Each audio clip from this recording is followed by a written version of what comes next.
मैं doctor Lavlesh Kumar, Allahabad degree college, department of political science. आज की इस वीडियो क्लास में हम एमए फर्स्ट सेमेस्टर के भारतीय राजनीतिक विचारक एम.एन. राय के संबंध में डिस्कशन करेंगे। मॉडर्न इंडियन पॉलिटिकल थिंकर में एम.एन. राय का जो है कंसेप्ट ऑफ न्यू ह्यूमनिज्म की जो बात करते हैं, उस के संबंध में यह जानने का प्रयास करेंगे कि नव मानववाद के संबंध में एम.एन. राय का क्या अप्रोच था या क्या दृष्टिकोण था। तो एम.एन. राय भारतीय राजनीतिक विचारकों में ऐसे प्रतिभाशाली विचारक थे जिन्होंने भारत की तत्कालीन परिस्थितियों को दृष्टिगत रखते हुए रूढ़वादी अंधविश्वास या अन्य ऐसी परंपराओं से बंधी हुई रीतियों को तोड़ करके एक ज्ञान और विज्ञान के ओर आगे बढ़ करके एक तर्क संगत समाज की स्थापना की ओर आगे बढ़े।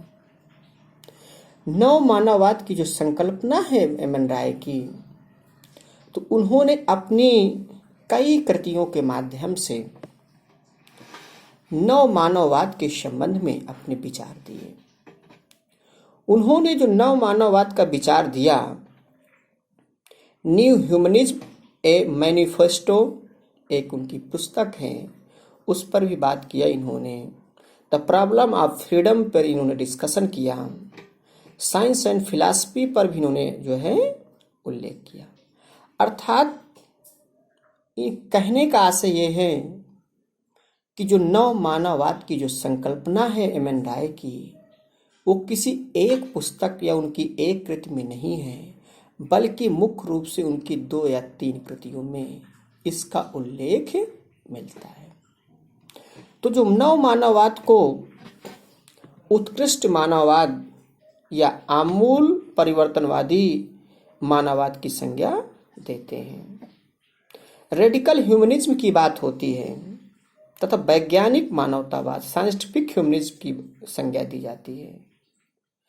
इस नव मानववाद की जो संकल्पना का जो मूल स्वर है, मानव की स्वतंत्रता, ह्यूमन फ्रीडम पर है, जो उसकी सृजनात्मक शक्तियों के प्रयोग में नहीं थे। नव मानववाद सिद्धांत के अंतर्गत एम.एन. राय ये बताना चाहते हैं या कहना चाहते हैं कि मनुष्य के अंदर क्रिएटिविटी पावर क्या होती है, निहित होती है, लेकिन वह अपने अज्ञानता के स्थिति में मनुष्य अंधविश्वासों के जाल में फंस जाता है और अलौकिक शक्तियों अर्थात सुपर नेचुरल पावर की बात करते हैं, अलौकिक शक्तियों की बात करते हैं, तो क्या करते, विश्वास करते हुए अपने आप में क्या हुआ है, विवशता महसूस करता है। उनके कहने का आशय यह है कि व्यक्ति के अज्ञानता और रूढ़वादिता की वजह से वह अलौकिक शक्तियों अर्थात 2 तरह की शक्तियां होती, लौकिक शक्तियां और एक पारलौकिक या अलौकिक शक्तियां। लौकिक शक्तियों का संबंध इस मानव जगत से है और अलौकिक और पारलौकिक सत्ता या सुपर नेचुरल पावर की जब बात होती है तो परलोक की बात होती है, अर्थात जो ईश्वर की बात करते हैं, परम ब्रह्म परमेश्वर की बात करते हैं, सत्यम शिवम सुंदरम की बात करते हैं। तो ह्यूमन जो है नेचर को दृष्टिगत रखते हुए एम.एन. राय ये बताना चाहते हैं कि व्यक्ति अपनी अज्ञानता की स्थिति में ही मनुष्य अंधविश्वासों में क्या होता है, विश्वास करता है, और विश्वास करने के साथ ही वो उनमें क्या है, ऐसे उस जाल में फंस जाता है जिसमें वो खुद अपने को असहाय महसूस करता है। कहता है कि जो ईश्वर चाहेगा वो होगा, ईश्वर की जैसी इच्छा होगी वो होगा। तो राय इस पर अपना मत नहीं व्यक्त करते। वो कहते हैं कि मनुष्य के अंदर एक ऐसी क्रिएटिविटी पावर है, ऐसी सृजनात्मक शक्तियां हैं और वो क्या है, ज्ञान और विज्ञान, साइंस एंड जो है नॉलेज। मनुष्य के अंदर ऐसी जो है क्रिएटिविटी पावर है जिसके आधार पर मनुष्य अपने भाग्य का स्वयं निर्माण करता है। तो उन्होंने क्या किया, उन्होंने बताया धीरे धीरे फिर जब ये सृजनात्मक शक्तियां जब उस पे ऐसे चीजों पे पारलौकिक सत्ता पे मनुष्य विश्वास करने लगता है तो धीरे धीरे मनुष्य की क्रिएटिविटी पावर क्या होती थी, कुंठित होने लगती है। और विज्ञान और ज्ञान मनुष्य को इधर जो है क्या होता है, इन निराधार विश्वासों से क्या करता है, मुक्ति प्रदान करता है। तो ये कहना है कि जो ये मनुष्य के अंदर क्रिएटिविटी पावर है यही उस अंधविश्वास से मनुष्य को दूर कर सकता है। राय ने तर्क दिया कि जो आधुनिक युग में विज्ञान की उन्नति मनुष्य को अंधविश्वासों और भूत प्रेतों के भय से क्या कर दिया है, मुक्त कर दिया। इसने सिद्ध कर दिया कि सृष्टि की कोई भी शक्ति, इस सृष्टि या पृथ्वी की या इस ब्रह्मांड की कोई भी ऐसी शक्ति नहीं है जिसे मनुष्य अपने ज्ञान और सूझबूझ के बल पर अपने बस में नहीं कर सकता। इसीलिए कहा जाता है कि व्यक्ति के ज्ञान और क्षमता से कोई भी वस्तु परे नहीं है, उससे दूर नहीं है। क्योंकि मनुष्य एक ऐसा जो है प्राणी है कि जिसमें बुद्धि और विवेक की क्षमता पाई जाती है। ज्ञान और विज्ञान के बल पर ही पृथ्वी तल पर कोई ऐसी या सृष्टि पर ऐसी कोई वस्तु नहीं जिस पर मनुष्य अपना जो है प्रभुत्व स्थापित ना कर सके या उस पर विजय प्राप्त ना कर सके। अब इस आधार पर कह सकते हैं कि मनुष्य स्वयं अपनी नियत का नियंता, अर्थात अपने भाग्य का निर्माता मनुष्य स्वयं है। अब वो कब कर सकता है, जब उसके अंदर ज्ञान और विज्ञान की क्षमता है। ज्ञान और विज्ञान के बल पर ही या उसके आधार के पर ही ये मनुष्य अपने भाग्य का स्वयं निर्माण करता है। किसी युग में मनुष्य अपनी नियत को कैसे नियत निश्चित करेगा, डेस्टिनी की बात की हो जाती है कि वो कैसे नियत करेगा। तो ये कहते हैं कि यह जो बात है यह ज्ञान विज्ञान की उन्नति पर निर्भर करता है। और जो ज्ञान विज्ञान की उन्नति है इसकी कोई लिमिटेशंस नहीं है। इसलिए मनुष्य के भविष्य की कोई निश्चित रूपरेखा या कोई मतलब पहले से प्री डिसाइडेड स्ट्रक्चर जो है रिप्रेजेंट नहीं किया जा सकता है। अतः नव मानववाद न्यू ह्यूमनिज्म में स्वतंत्रता के प्रयोग की अनंत इन्फिनिट प्रोबेबिलिटी को क्या करता है, आस्था रखता, उस पर विश्वास करता, उस पर जो है निष्ठा रखता है। अपने क्या होता है, अपने लक्ष्य को क्या है निश्चित करता है। तो वो कहते हैं कि ये जो अनंत संभावना रखते हुए वो किसी ऐसी आइडियोलॉजी के साथ नहीं बंधना चाहते जो पहले से पूर्व निर्धारित लक्ष्य की सिद्धि की प्राप्त करने का ध्येय मानती हो। जैसे गांधी ने सत्य और अहिंसा को बताया कि सत्य है और अहिंसा के मार्ग पर चलता हुआ व्यक्ति ये प्राप्त कर सकता है। और वही जो है राय भी कहना चाहते हैं कि व्यक्ति को भाग्यवादी नहीं बल्कि कर्मवादी होना चाहिए। भाग्य के आधार पर नहीं निश्चित होगा, कर्म के आधार पर आपका भाग्य निश्चित होगा। यहाँ तो भारत में गीता में भगवान श्री कृष्ण ने भी कहा है कर्मण्डे अधिकारस्ते मा फलेषु कदाचन, अर्थात भगवान भी यहाँ कर्म की प्रधानता को महत्व दिया है। तो जब यहाँ ईश्वर भी यहाँ जो है कर्म की प्रधानता को महत्व दिया है तो इस आधार पर मनुष्य अपने भाग्य का स्वयं निर्माण कर सकता है। क्योंकि उसके पास क्या है, दो तत्व हैं, ज्ञान और विज्ञान। उन्हीं तत्वों के आधार पर किसी एक नए वस्तु का सृजन कर सकता है। और जो ये पहले से जो एक ऐसी विचारधारा है जो पहले से वो निश्चित करके बता देती है कि व्यक्ति अपने भाग्यवादिता के आधार पर निश्चित कर देता है कि जो भाग्य में होगा वही होगा, ऐसा मानना कोई वो नहीं है। तो इसके साथ साथ दर्शन आमूल परिवर्तनवादियों ने, जो दार्शनिक आमूल परिवर्तनवादी और फिलासफिकल रेडिकल्स जो थे, उन्होंने कंटेम्परेरी समकालीन सोशल एंड इकोनॉमिक स्थिति के प्रति क्या किया, एक तरह से क्रिटिकल अप्रोच को एडॉप्ट किया और नैतिक समस्याओं के बारे में क्या किया, व्यक्तिवादी दृष्टिकोण को डेवलप किया। तो उसके आधार पर मार्क्स ने जो ये दृष्टिकोण था, उस दृष्टिकोण को कार्ल मार्क्स ने को क्या कहा, बुजुर्गा वर्ग की अर्थात पूंजीपत वर्ग की क्या है ये सोच के साथ उसको जोड़ करके देखा। तो इस सोच को जो है क्रॉस करते हुए, खंडित करते हुए राय ने अपना मत व्यक्त किया कि यह उसकी भूल थी।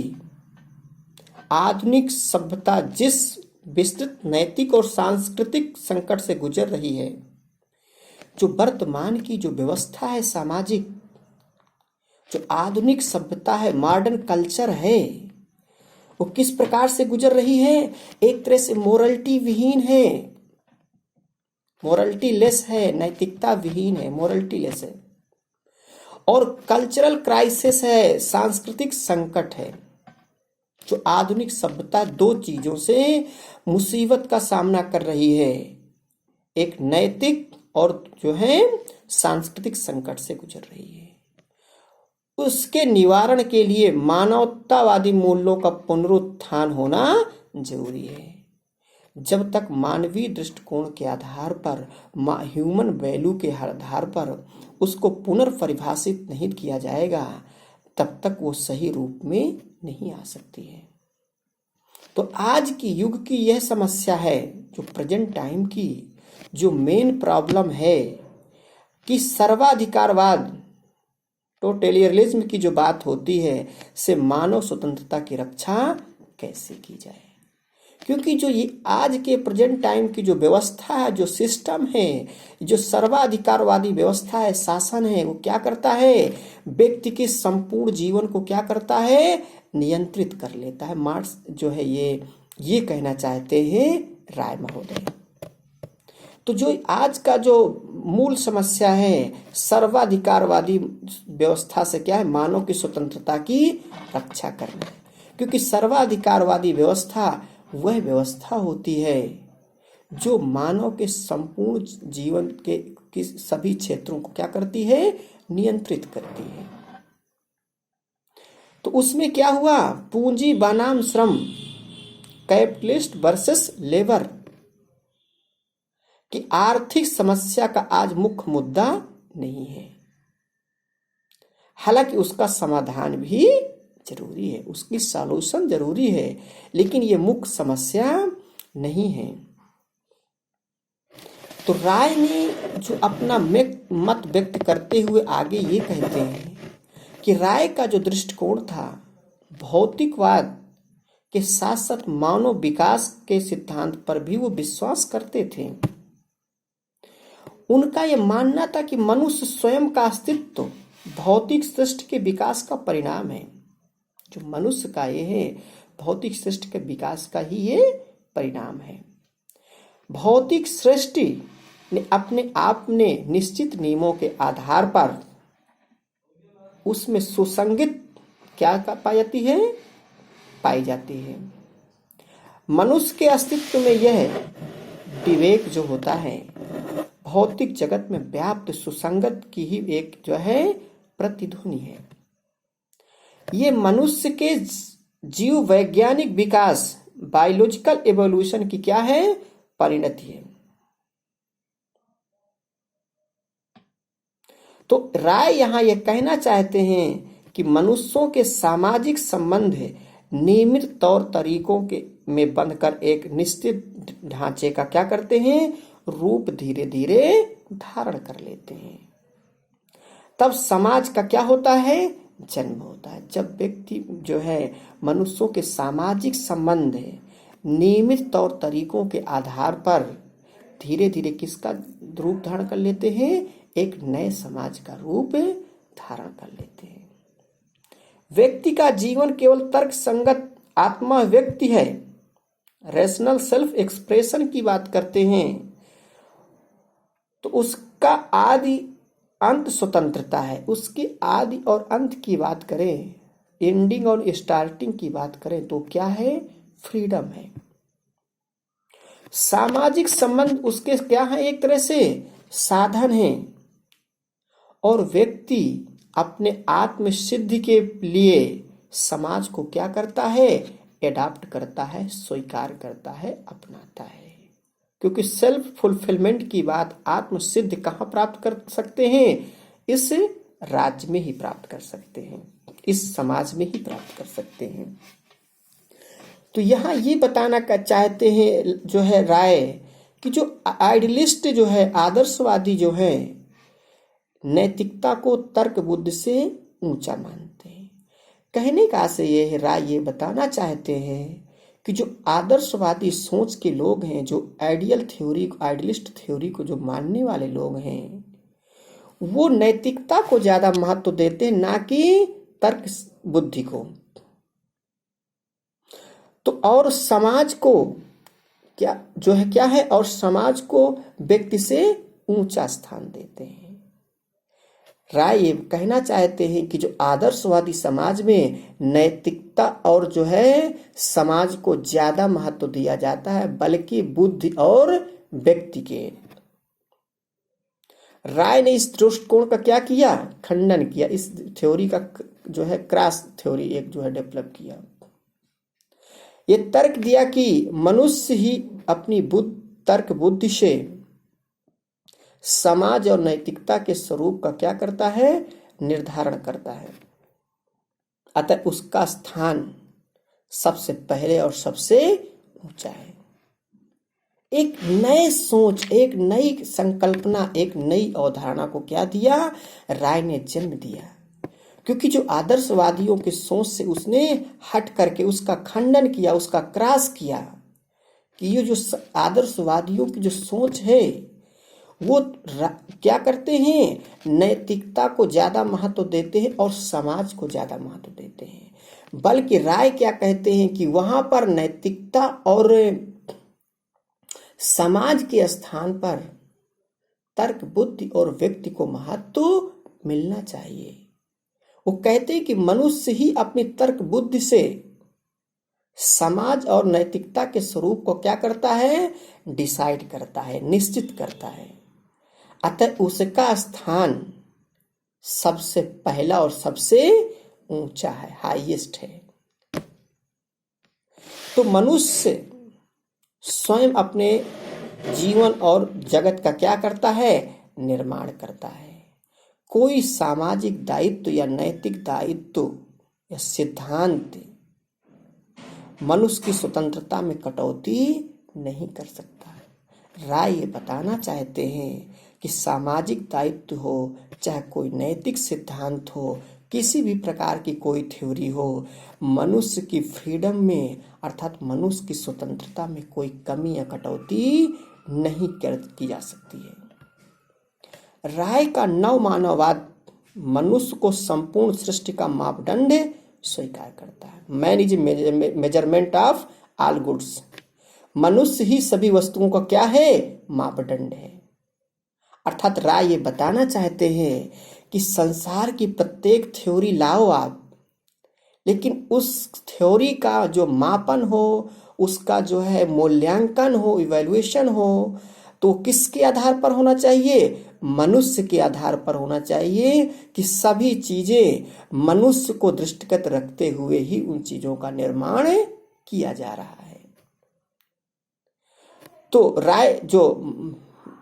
राय ये अपनी राय व्यक्त करना चाहते हैं। इसके साथ साथ राय का जो मत था, अकॉर्डिंग टू एम.एन. राय, मनुष्य का बौद्धिक पुनर्जागरण, राजनैतिक और सामाजिक पुनर्जागरण भी आवश्यक है। स्वतंत्रता की क्षमता स्वयं मनुष्य में क्या होती है? निहित होती है, इंक्लूडेड होती है पहले से, कि मनुष्य हमेशा अपने आप को स्वतंत्र रखना चाहता है, कि किसी को देने की जरूरत नहीं है। अर्थात ये क्या है? जन्मजात है। जैसे बाल गंगाधर तिलक ने कहा कि स्वतंत्रता मनुष्य जो हमारा जन्म सिद्ध अधिकार है। तो राय भी व्यक्त करना चाह रहे हैं कि स्वतंत्रता की क्षमता स्वयं मनुष्य में क्या होती है? निहित होती है।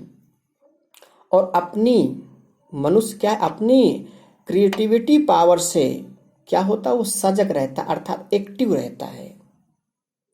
और उसमें क्या होता है? परंपरागत ट्रेडिशनल जो अथॉरिटी होती है, परंपरागत जो सत्ता होती है, और जो है अलौकिकवाद होता है, सुपर नेचुरलिज्म की जो बात होती है, अर्थात उस परम ब्रह्म परमेश्वर की बात होती है, जिसको आधार बना करके हम उस भाग्य के आधार पर हम एक तरह से क्या करते हैं? आकर्मण्य होते जाते हैं कि जो भाग्य में होगा वो मिल जाएगा। यही यहाँ बताना चाहते हैं राय। यहाँ भाग्यवादिता के लिए कोई स्थान नहीं है। यहाँ तर्क और ज्ञान के आधार पर ही समाज का निर्धारण होना चाहिए, और यहाँ पर इस समाज के निर्धारण में मनुष्य का पहला स्थान होना चाहिए। क्योंकि ये बताना चाह रहे हैं कि अंधविश्वास, रूढ़वादिता के या अज्ञानता की वजह से मनुष्य क्या है? अपने को विवश महसूस करता है। लेकिन उस विवशता से निकलने के दो ही तत्व हैं, टू ही एलिमेंट हैं, नॉलेज एंड साइंस। ज्ञान और विज्ञान ही मनुष्य को उस अज्ञानता से क्या करता है? दूर करता है।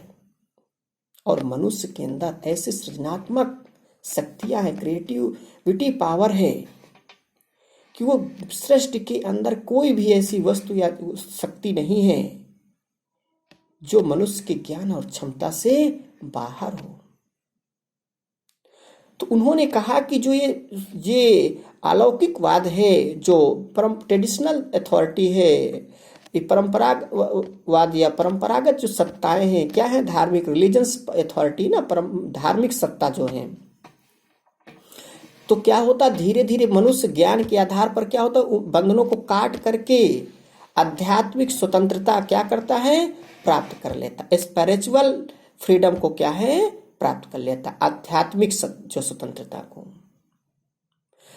स्वतंत्र मनुष्य ही स्वतंत्र समाज का निर्माण कर सकते हैं। जैसे अरस्तु कहते स्वस्थ समाज ही स्वस्थ मनुष्य ही स्वस्थ राज्य का निर्माण करेंगे, उसी प्रकार से ये कहना चाहते हैं राय कि स्वतंत्र मनुष्य ही स्वतंत्र राज्य का निर्माण करेंगे। इस स्वतंत्रता के समय ऐसे सिद्धांत को डेवलप करके राय के द्वारा ये बताना इतनी छोटी बात नहीं, बहुत बड़ी बात है। उस समय यदि अपने खुलकर विचारों को व्यक्त करना चाह रहे थे तो ये एक बहुत बड़ा क्रांतिकारी कदम था। तो उन्होंने राय ने तर्क दिया कि राजनीतिक चिंतन की प्रत्येक प्रचलित परंपरा, जो राजनीतिक चिंतन की जो पॉलिटिकल थिंकर के रूप में जो पहले से एज ए ट्रेडिशनल जो थ्योरी चल रही थी, चाहे लिबरलाइजेशन की बात हो, उदारवादी दृष्टिकोण की बात हो, या कंजर्वेटिव की बात हो, अर्थात रूढ़िवादी की बात हो, या समाजवादी सोशलिस्ट या कम्युनिस्ट की बात हो, या फासिस्ट की बात हो, या किसी प्रकार की भी विचारधारा से जुड़ा हुआ हो, तो मनुष्य के अस्तित्व को जनपुंज में क्या कर देती है? विलीन कर देती है। जो मनुष्य का अस्तित्व हो बताते हैं एक झुंड के रूप में, क्या करते हैं? उसको उसमें विलय कर देती है, अर्थात उस व्यक्ति का स्वयं का कोई अस्तित्व नहीं रहता। इनके कहने का आशय ये है कि ये सभी प्रकार की जो थ्योरी हैं, जो सिद्धांत है, जो है मानक है, मनुष्य के अस्तित्व को क्या करते हैं? जनपुंज में विलीन कर देती, अर्थात व्यक्ति का सामूहिकता के साथ इतना जुड़ाव हो जाता है कि वो स्वयं के अस्तित्व को नहीं समझ पाता, और इस तरह वह किसी विशेष राजनीतिक प्रणाली के वर्चस्व को स्थापित करके मनुष्य को नगण्य बना देती। अर्थात वो कहने का आशय वही है कि मनुष्य जब वो विलीन कर देती है तो व्यक्ति स्वयं के अस्तित्व को पहचान नहीं पाता कि मैं क्या हूँ। नव मानववाद ऐसी प्रत्येक परंपरा का क्या करते हैं, खंडन करते हैं। जो न्यू ह्यूमनिज्म जो है थ्योरी है, ये ऐसे प्रत्येक का क्या करती है, इसको क्रॉस करती है, काटती है, खंडन करती है। राष्ट्रवाद की जगह वो क्या करती है, नेशनलिज्म की जगह जो है विश्व बंधुत्व की बात होती है, राष्ट्रवाद की जगह विश्व बंधुत्व की बात करते हैं, यूनिवर्सल फ्रेटर्निटी की बात करते हैं, जिसमें मनुष्य वह सजग सहयोग और सहचर की भावना से व्यक्ति प्रेरित होता है, जिसमें मनुष्य नव मानववाद से जुड़े हुए, जैसे नव मानववाद की जो संकल्पना है वो बताते हैं कि जो आर्थिक नियतवाद, इकोनॉमिक डिटर्मिनिज्म की जो बात होती है, आर्थिक नियतवाद का क्या करते हैं, वो खंडन करते हैं। क्योंकि जो कार्ल मार्क्स की जो थ्योरी है, कार्ल मार्क्स ये जो है एक तरह से डिक्लेरेशन किया था, घोषणा किया था कि आर्थिक साधन ही संपूर्ण सामाजिक और राजनीतिक व्यवस्था का क्या करते हैं, निर्धारण करते हैं। अर्थात आर्थिक शक्तियां कहें, साधन कहिए, कि आर्थिक शक्तियां ही संपूर्ण सामाजिक और राजनीतिक व्यवस्था का क्या करती हैं, निर्धारण करती हैं। जिस प्रकार से चाहती हैं उस प्रकार से उसको निश्चित करती हैं। तो उसका क्या करते हैं, ये खंडन करते हैं कि ऐसा समाज में नहीं है। और राय अपना मत व्यक्त करते हुए कहा कि मानव इच्छा, ह्यूमन विल को ही सामाजिक विकास की प्रेरक शक्ति मानता है। वो कहते हैं, जो उसके जस्ट अपोजिट में कहते हैं कार्ल मार्क्स के, कि कार्ल मार्क्स यहाँ ये कहना चाहते हैं, इसको कंपैरेटिव समझने का प्रयास करिए, कि कार्ल मार्क्स ये कहना चाहते हैं कि आर्थिक शक्तियां ही संपूर्ण सामाजिक और राजनीतिक व्यवस्था का निर्धारण करती हैं। बट राय ये कहना चाहते हैं कि मानव इच्छा, ह्यूमन विल को ही सामाजिक विकास की प्रेरक शक्ति मानते हैं। मोटिव फोर्स के रूप में, प्रेरक शक्ति के रूप में किसको मानते हैं, मानव इच्छा को। कि मनुष्य के अंदर इच्छा शक्ति है, विल पावर है, तो वो सामाजिक विकास की क्या, एक प्रेरक शक्ति है। इसके अनुसार क्रांति का ध्येय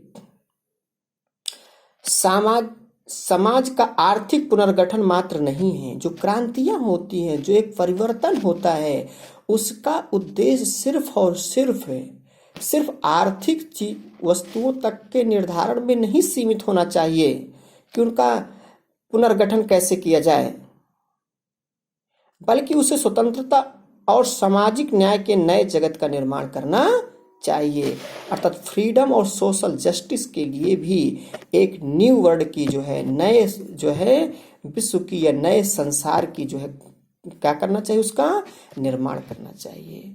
इकोनॉमिक रीऑर्गेनाइजेशन की बात जो होती है, आर्थिक पुनर्गठन की बात होती है, यह क्रांति का मुख्य उद्देश्य नहीं होना चाहिए, नहीं, बल्कि उसके साथ स्वतंत्रता और सामाजिक न्याय, कि व्यक्ति स्वतंत्र हो, उसको समाज में क्या हो, नए सामाजिक न्याय की मूल्यों को ध्यान में रखा जाए और एक नए जगत का निर्माण होना चाहिए। इन आधार पर हम जो है राय के नव मानववाद की संकल्पना पर चर्चा किया कि नव मानववाद राय का क्या दृष्टिकोण लेकर काम करता है, किन मूल्यों को लेकर काम करता है। तो इस प्रकार से हम निष्कर्ष रूप में, कंक्लूजन के रूप में हम इसमें हम ये कह सकते हैं कि जो राय के अनुसार, जो एम.एन. राय का जो मत है, व्यक्ति की तर्क शक्ति उसके ज्ञान के विस्तार के साथ जुड़ी है। जो मनुष्य की जो तर्क शक्ति है उसके ज्ञान के विस्तार के साथ जुड़ी हुई हैं। अतः जहाँ ज्ञान की सीमाएं टूट जाती हैं, वहाँ नई जीवन पद्धति की तलाश करता है। यही तलाश उसकी स्वतंत्रता को क्या करती है, सार्थक करती है, पॉजिटिव करती है।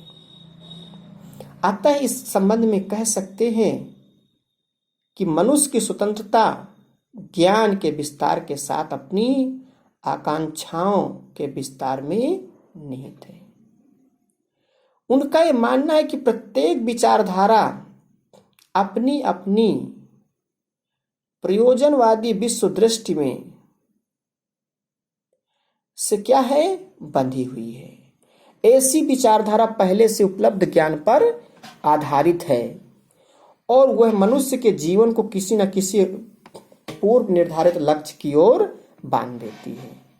अतः ज्ञान के अंदर विस्तार और स्वतंत्रता की संभावनाओं को मान्यता नहीं देती है। तो राय का नव मानववाद का जो सिद्धांत है, मनुष्य को संपूर्ण सृष्टि की धुरी मानता है कि संपूर्ण सृष्टि की मुख्य क्या है, धुरी के रूप में कौन करता है, मनुष्य काम करता है और वह शुद्ध मनुष्य को मान्यता देता है। तो ऐसे की अगर बात करें तो मनुष्य को नहीं, जो किसी वर्ग विशेष की बात करते हैं। तो ऐसे में जो पूर्व निर्धारित की बात राय कहना चाहते हैं, तो वह कहना चाहते हैं कि मनुष्य अपनी सहज स्वाभाविक तर्क प्रेरित से प्रेरित होकर के अपनी सामान्य आवश्यकताओं की पूर्ति के लिए परस्पर सहयोग के संबंध में बंधे रहते हैं। वे स्वैच्छिक संबंध या संगठन मनुष्य की स्वतंत्रता में कोई बाधा नहीं डालते। जब स्वेच्छा से किसी साथ जुड़े होते हैं तो ऐसे व्यक्ति किसी ऐसे कार्य में रुकावट या बाधा नहीं डालते हैं। तो इस आधार पर उन्होंने कहा कि राय के ज्ञान का अनंत विस्तार और मानव विकास की अनंत संभावनाओं के प्रति क्या है, आशावान है। और उनका जो है स्वतंत्रता पहली शर्त है बंधनों को तोड़ना। स्वतंत्रता की पहली शर्त क्या है, बंधनों को तोड़ना। क्योंकि पिंजरा तोड़ देने पर पंछी आकाश में जब खुले उड़ता है तो ये किधर उड़ेगा, ये निश्चित करना निरर्थक है। अब उसको फ्री कर दीजिए, छोड़ दीजिए, जिधर उसको जाना होगा, जिधर उसके लिए अनुकूल दशाएं होंगी, वो स्वतंत्र विचारों का विचरण करते हुए अपने आत्मसिद्धि के लिए प्रयत्न करें। राय के चिंतन में समकालीन आलोचनात्मक सिद्धांत का पूर्व संकेत मिलता है कि किसी सिद्धांत की आलोचना जो है उसके पूर्व के संकेत दिए गए हैं। इस प्रकार से हम आज जो है एम.एन. राय के नव मानववाद पर डिस्कशन किया और आशा और उम्मीद करते हैं कि प्रत्येक सुनने वाले छात्र के लिए ये अत्यंत महत्वपूर्ण और उपयोगी होगा। नेक्स्ट वीडियो क्लास में फिर मिलते हैं। Thank you so much.